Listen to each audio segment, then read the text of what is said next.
Right, let's see how this fucking goes. So this is something different. I wanted to catch up with you guys. It's been a long time since I've been on the podcast, since we've been doing an episode, but I have not been finding the time, which is why I'm actually going to record this episode while driving to work. Who knows, maybe I'll make a regular thing of this, but I just wanted to catch up. So, first of all, I don't know if this is illegal. If it is illegal to do, I'm not distracted by the camera. Everyone calm the fuck down. If the audio shit, best I can do for now. I will get an episode out soon, but the podcast is potentially moving to a different premises, but we can talk about that another time. That's for another episode, one that Rachel will be on with me, I'm sure. So for the time being, how you fucking been? Like you're going to respond. I think it's been quite a while, since we last did one of these. I don't know what the last one was. Could have checked that before I got in the car. But a lot's been happening over the last, since the beginning of 2025, to be honest. This year was like, I set two words to it. I wanted it to be about unwavering standards. And them standards did waver. I very much wanted to be able to just start work at my standard from day one forwards. And then life got a bit fucking crazy. In fact, on New Year's Eve, I had friends coming around, it was a big celebration thing, really excited for that. And then at 4 p.m. I got the news that my nan passed away. That was horrific. My friends are incredible. We still managed to have a great evening and it still be really respectful. Loved that from them. They were phenomenal as ever. And then just before December, I've been talking about competing. Now it's been, as some might say, fucking yonks since I last got on the platform. I'll cover that in more details. Principle, let's just cover what actually happened beforehand. So I said I wanted to compete, and then Rachel's family were doing this ski holiday, and I was like, I can't give up an opportunity to actually do something because I spend all of my life just working. I should do the holiday. So we booked that. It was 2 weeks away from when the comp was going to be. Comp's not possible. That would be silly. And then in training, which had been going better, this issue with my leg kicks off. You know what? Comp's definitely not going to happen. That's silly. And then 3 weeks out, I thought every time I wanted to compete before, I was scared about expectations. I was scared about the pressure of it. Fuck it, let's enter the comp. No expectations, no pressure. So, what was that, Feb? I think February I actually competed again. And I'll cover all of that in more detail. So I did the comp, but life was chaotic. A week out, I injured my upper back benching. Who the fuck does that? And then I competed fine, and then was like, right, what am I doing? Because life had been so hectic with the loss in family, the funeral, the travel, work stuff kind of being up in the air. Nothing was consistent, which was the opposite of what I planned for 2025. And so we then also have been looking at starting a major life project, which, no more distractions allowing, will be happening, and that will be the next few years kind of tied up. So it's been tricky, and so now I feel like I'm only just about finding my feet, but it's been so inconsistent, and training's been really, really tough mentally. I've been not motivated. I work fucking hard. I do all my training, give or take an accessory, and I do love the process, but I have been several years without notable progress. That's hard. And I know a lot of it's my externals, what I look after myself, but I've just found it really, really difficult to be excited by the proposition of where my training's going. And that's where I think the source of motivation really is you're not motivated by just working. You give me work for 10 years, that's fine, on the assumption there is something on the other end of that 10 years. And so the last 4 years of training, to not have notable progress has been mentally rough. But outside of that, so the daily's been good. I've now, over the last week, just had a massive shift in what I've considered my non-negotiables. So what I'm doing every single day, this being from cardio, mobility, back on tracking food properly, looking at my protein intake, that's dog. I'm actually getting a blood test next week as well because, yes, I am I work a lot, but I am very unhealthy. There's something wrong that I'm pretty convinced is linked to my training and my general well-being. So blood test next week. I'll update you guys on that. So before the rest, let's talk about comp. Now, first of all, why did I not compete for what we may say is an incredibly long fucking time? I didn't get excited by the idea. Part of the not substantial progress thing made it really hard to want to go back to the platform, and it's like, I'm going to only just rival my best ever performances. Fortunately, it's been so long, that's actually quite a low bar. Thank God I had a monster in the car. And there's environments I don't want to be around. If you don't know by now, there's a lot of, there's only one federation I really don't like being around, because I just really don't like the community. And that's not a group I've wanted to entwine with. That's not one I wanted to be, I wouldn't want to compete in that environment. Sometimes I don't enjoy coaching in that environment, but I've done multiple comps there and that's been absolutely fine. But the point being, it's been hard to know where to compete. And so the competition I just did, which if you don't know, was actually the ABPU, which is weird for me. I've never competed there, and that wasn't something that motivated or interested me for years and years. But the reason that I actually ended up being this is a good idea, is because there was nothing comparable. I couldn't be oh, well, my best deadlift is this and now it's this, because it's on a deadlift bar, which, by the way, I'm worse at. I couldn't compare the squat, thankfully, because there was a squat bar and a monolift, which I've never experienced. And I needed that difference to take away the stress of comparison. And I will say it was the best decision. I'm incredibly happy that it was the one I lined up for me, because there were other opportunities. I've actually had quite a lot of opportunities put in front of me. I've been asked to compete in some places, which I did turn down. And so the ABPU made a lot of sense. And I think me and Rach want to do a full podcast to really talk about what competing means to me, because guys, I've been doing this for a really long time. If you don't know, if I've not mentioned constantly, it's 13 years of powerlifting, and I'm always scared that the last PB was my last PB. I'm genuinely terrified, and the last comp was my best ever performance. Fortunately, this one was comp PB total, I think, but again, no prep. So anyway, entering the comp was obviously under the worst externals, and it didn't really put that stress to bed. Just because I knew the situation was bad didn't mean I didn't want to do better. And so my last single of prep was supposed to be a single at 152, around an 8.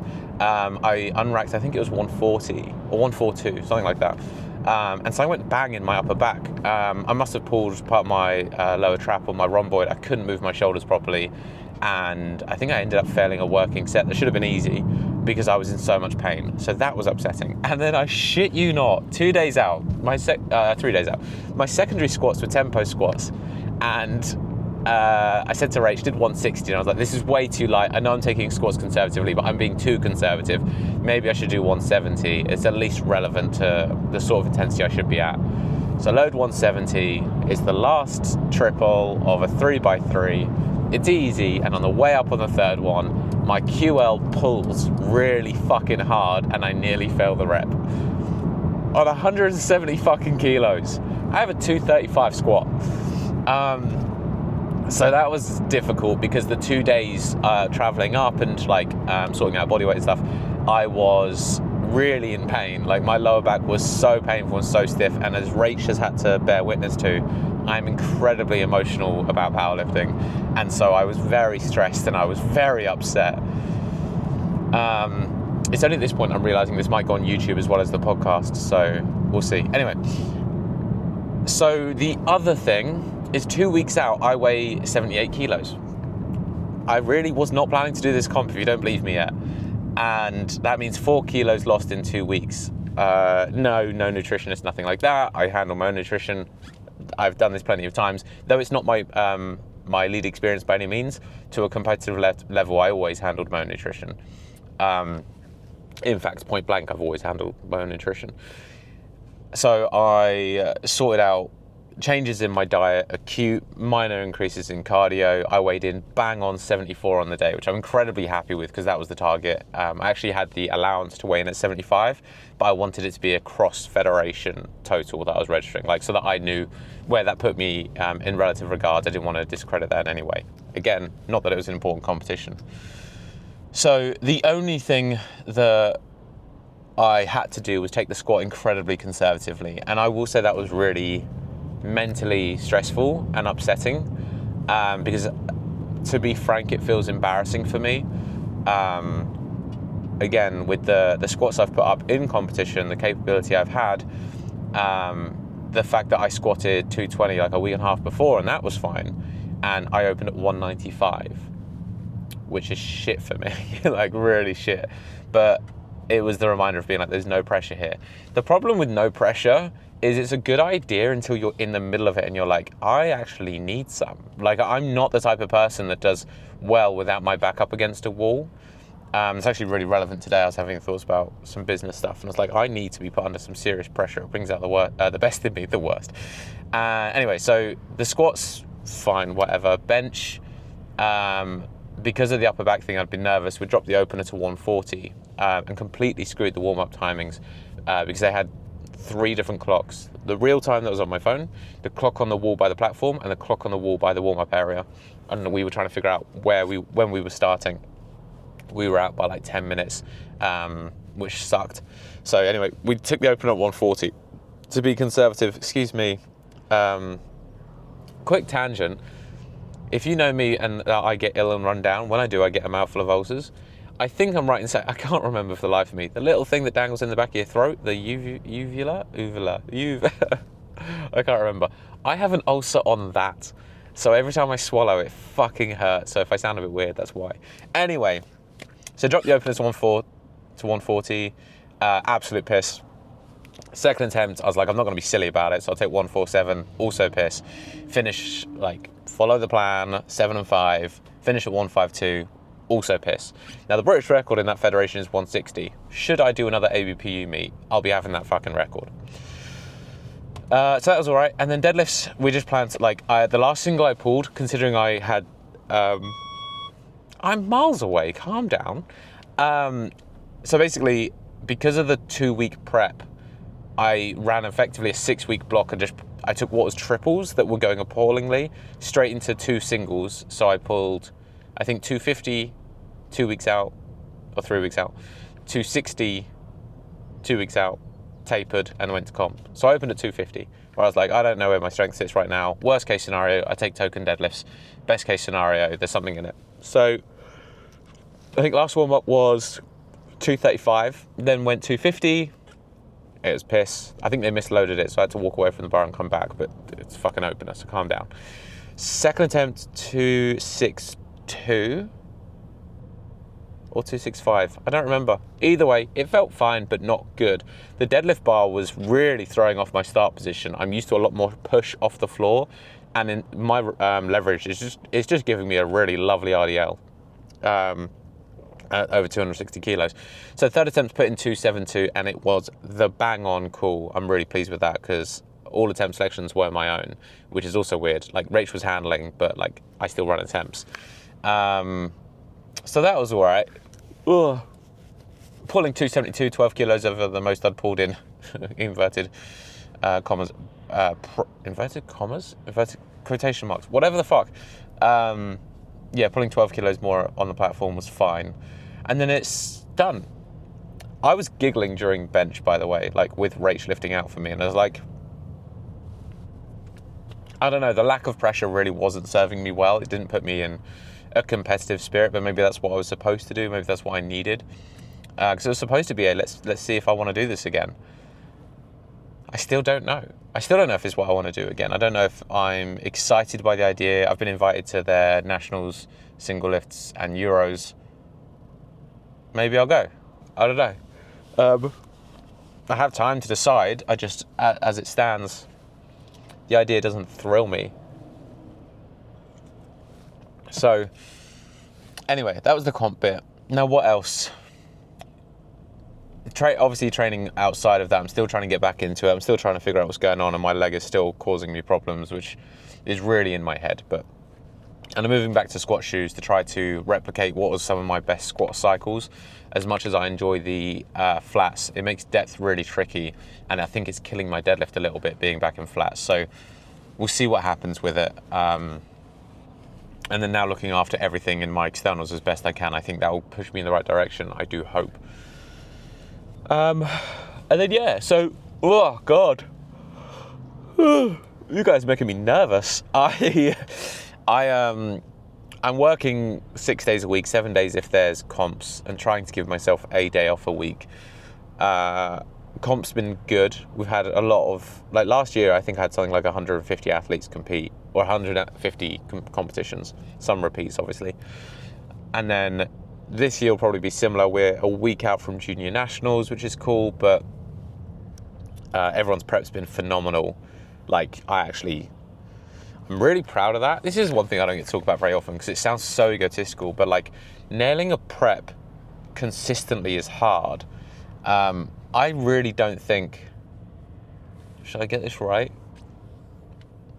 Because comps obviously come down to execution, they come down to the day, but the prep going well, being in good form, being healthy, being strong across the board, I think nigh on every single time over the last 2 years. I could be wrong, maybe there's one or two, but statistically, it's got to be like a 98% hit rate on peaks. I'm really fucking proud of that, and that's hard to maintain.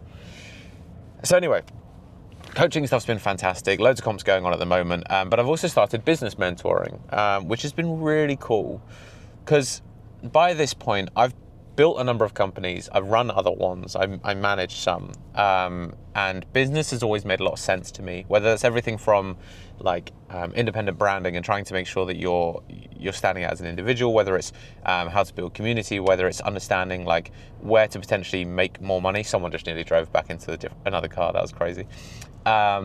If it's like working on your ROI on where you're putting your marketing, or if it's looking at the lifetime value of customers and how